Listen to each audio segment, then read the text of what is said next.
Hey everybody, Shoebox Legends here. Thanks for joining me today for an installment of Slab and Gab here on the channel. This is an ongoing series where I take a look at some graded cards from my collection that I've never shown on the channel to date and talk about them a little bit. So today I have a group of 5 graded baseball cards, modern cards that I've picked up in the off season here, the 2022 off season, featuring 2 players that I am really excited to see get down to it here in 2023 and accumulate some stats in games that matter. So I'm going to turn the camera around here and we'll take a look at these 5 beauties. So hang tight. All right, so here are the 5 slabs in front of us. As I said in the intro, this is going to be all modern baseball, looking at only 2 players represented across these 5 slabs.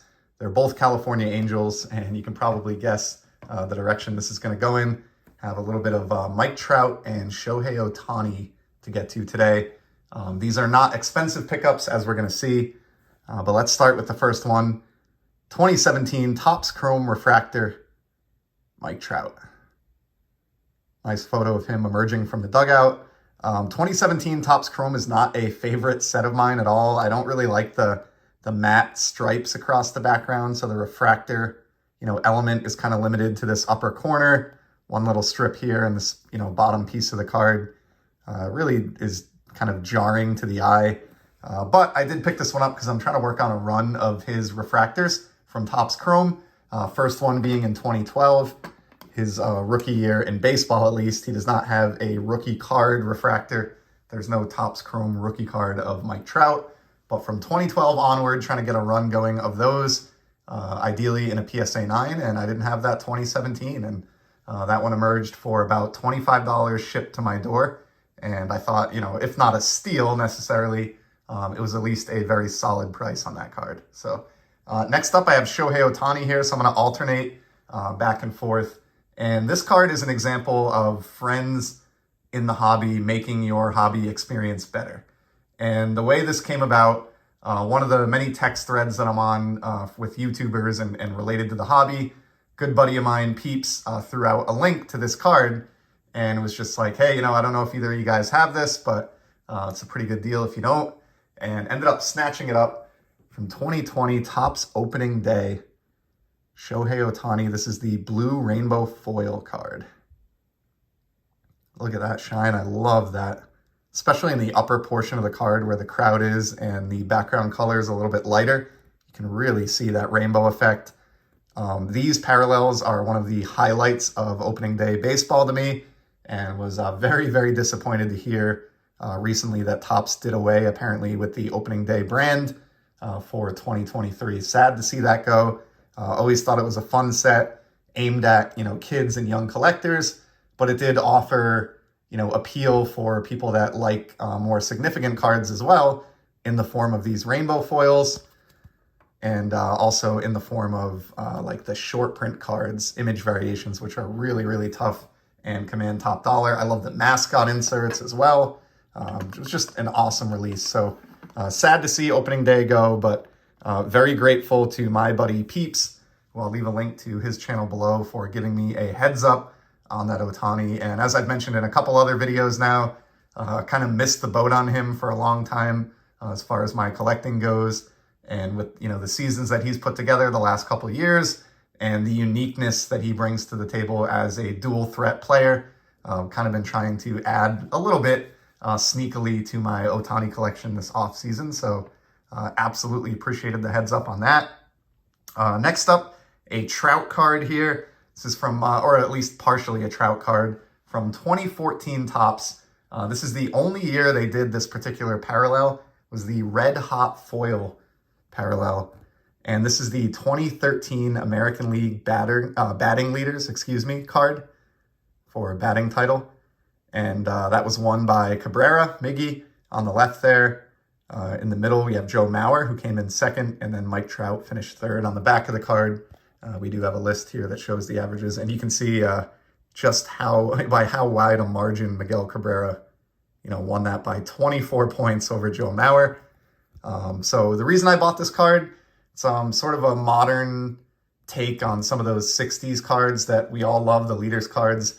And I think everybody, rightfully so, kind of prioritizes or prizes the cards that have all Hall of Famers on them. And I believe that will be the case for this card in the future. Miggy is a lock already. Mike Trout, I believe to be a lock already. And Joe Mauer, I think, is going to get in as well.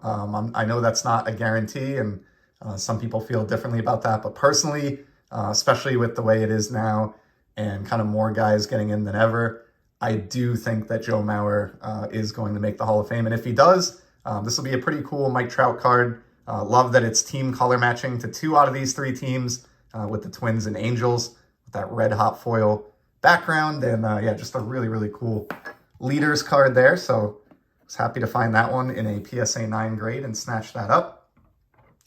Have the second and final Ohtani card here for today's video.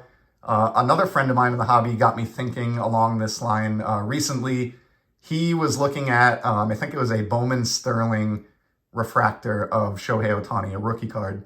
And the point that he made to me, which I thought was fascinating, is he loved that it showed Ohtani pitching and batting on the same card. And immediately I saw the appeal in that. And I was like almost unsure why I hadn't thought of it myself prior. So I looked into that card. Again, talked to a few hobby friends about this. And one of my buddies, Eric, over at Those Back Pages, just threw out, hey, he's probably got some gold label cards, Topps gold label, where he's depicted like that. Because as, anyone who collects gold label would know, those are multi-image cards where there's usually, one in the foreground and then an action image in the background. So I looked into it, and sure enough, in his rookie year, 2018, on his Class 1, which is the most common gold label card, Ohtani is shown both pitching and batting. So just absolutely think that is just beyond cool. Love the layout of this with the extra large batting pose in the background, smaller pitching pose in the foreground. This is like just the base version of this, but they all have that, rainbow hollow foil type effect.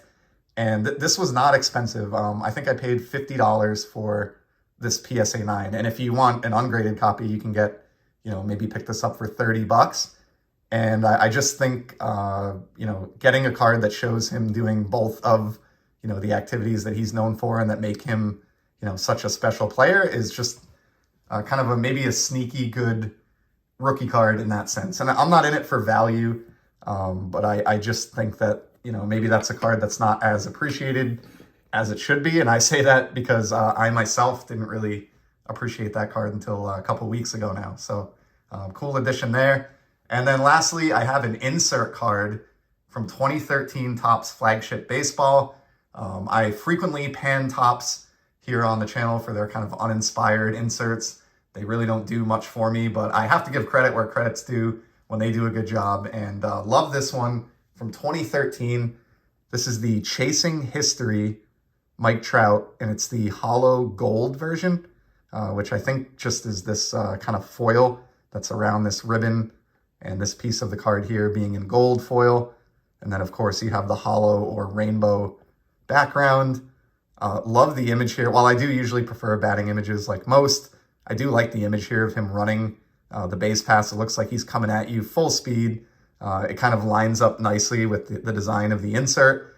I love the hollow foil effect. And I think, it's a very appropriate and kind of a cool card now, looking back on it. This card is 10 years old, and this came out in 2013, which was, only his second season in baseball. So, he's very young at this point, but there's a lot of foretelling here in terms of chasing history. Like, he absolutely would go on to chase history and is still chasing history in many respects. Finished top 5 in MVP voting his first 9 full seasons, and already sitting at 350 home runs. So the chasing history insert, really resonated with me. Probably be kind of silly. I don't know who else is on the checklist for this, but I'm sure there are a lot of duds that kind of flamed out or didn't do much in baseball. And so, having them in this insert set, I could take or leave. But I think for Mike Trout, this is a beautiful insert. And of course, I was sold on just the awesome shine. Believe it or not, this was $19.99, and I think it had free shipping as well. So I don't understand that. I don't even think I could send a card to PSA I don't do enough bulk to even send a card in for $19.99, but really happy to add this one. Try to stick to base cards and parallels for the most part with Trout, but this insert was just too good to pass up at the price point, and so went ahead and picked that one up as well. So there is a small smattering of California Angels cards here, I guess, on the channel today as we get closer and closer to the baseball season. Definitely excited for opening day and baseball action. I hope all of you are as well, and I really appreciate you stopping by the channel here to spend a few minutes of your valuable time checking out some of my pickups. So let me know what you think in the comments below. I'd love to hear from you, and I hope you have a great time in the hobby. I'll be back soon. Take care.